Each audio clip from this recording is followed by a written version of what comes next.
Hi guys, welcome back to the show. It is your girl Sarah right here on Relax Radio, and I'm super excited to be here because right now we're going to be talking about how trade unions have in fact vowed to take on Amazon for better working conditions. All right. Now earlier I told you we're going to be discussing about this, so if you want to share your thoughts and your opinions with me, please feel free to go ahead and text me or call me on 078 to share your thoughts and your opinions with me and let me know what you think about this. All right. Now, obviously, working conditions, better pay, that's something we definitely need to talk about because Jeff Bezos has definitely come under fire and a lot of fire, if I put it that way, for, the working conditions and the salaries of his employees, right? So that is why we're going to be having this conversation. But before we actually head into that conversation, I want to very quickly tell you that you can, in fact, be a part of the show. All you need to do is just text me or call me on 078 Share your thoughts, share your opinions, and let me know what you're thinking. All right. And don't forget to go download that app either because that's available on both the Apple App Store and the Google Play Store for your convenience. So all you need to do is just head on over, head on over and download the app and use it, and that's as simple as it is. And don't forget to follow us on our socials. You can like us on Facebook, follow us on Instagram, Twitter, and TikTok, and also subscribe to our YouTube channel as well to find out the very latest of everything that we talk about.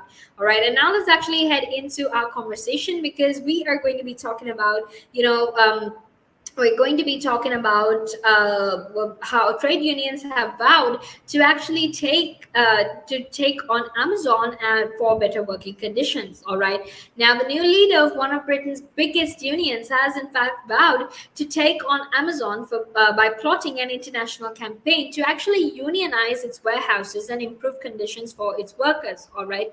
Now, in an interview, Sharon Graham, who actually became Unite's general secretary last week after a shock victory, said that she was in talks with unions in Germany and the United States, Amazon's other major markets, to effectively form a global union campaign that would essentially pincer Amazon and force it to allow workers to organize themselves more freely. Right now, the working conditions in Amazon have been, absolutely terrible, right? That it's come under fire so many times, so many people have complained, and we all know that some of the conditions that these workers have told us about is in fact it's unhuman, it's inhumane, right? It's very dehumanizing for you to work in a place like that where you have to work nonstop without a break, and these are long hours, right? And especially because online shopping, online transactions have become a very normal thing right now. It's become a norm these days, right? So obviously, because of all of that, when online shopping has become the norm because of the pandemic and people are constantly ordering things from online, these people who work in Amazon actually have to make sure that they get their products and whatnot, right? And their working conditions is in fact something that people really don't talk about or they don't pay much attention to because the working conditions are quite inhumane. Right now, Graham actually said she wanted to deploy leverage tactics that are deployed against difficult employers to convince Amazon to sign a neutrality agreement. All right, and which is basically, now to put it very simply, a neutrality agreement is a document that guarantees that warehouse workers can actually form a union without the fear of repercussion.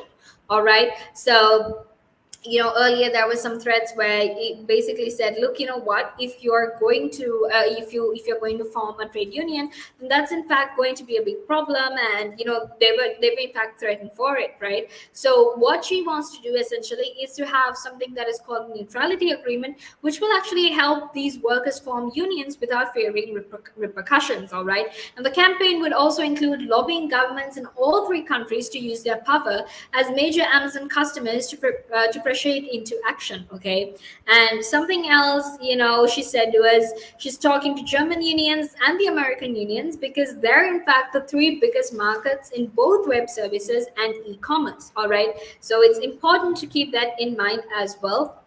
And Graham actually said that she wanted to, help these people and help, them understand that, they want these workers to have better conditions. They want these workers to be treated like human beings, and they want these workers to be able to practice their rights without fearing losing their job, right?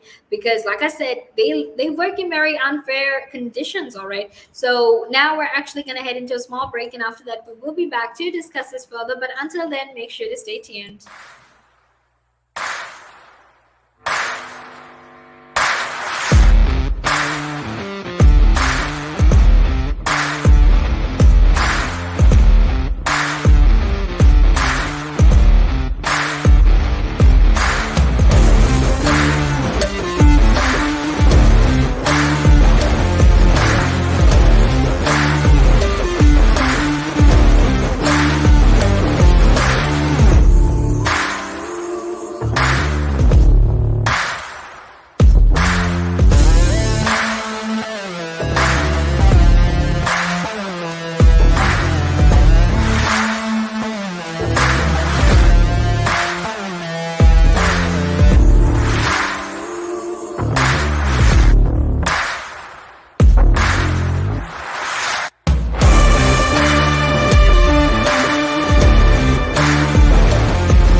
And it gives them something to look at, and it makes them laugh. It makes them laugh. So that's why I do it.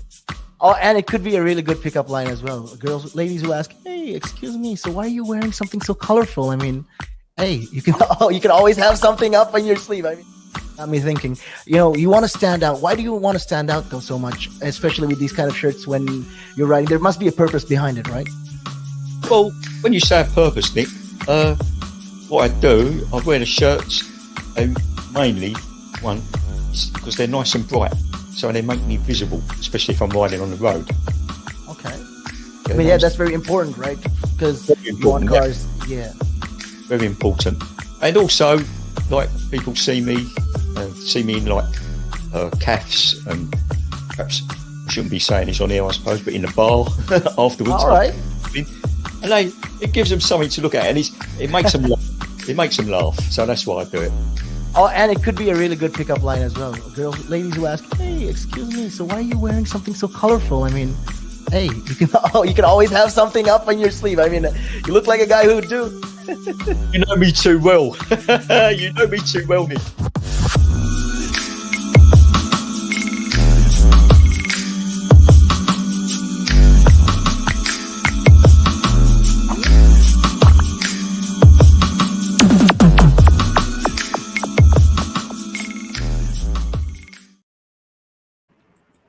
Hi guys, welcome back to the show. It is your girl Sarah right here on the Sunrise, and I'm here to keep you company all the way until 9 a.m. So make sure to stay tuned and to share your thoughts and opinions with me, because I would love to hear everything that you have to say. All right.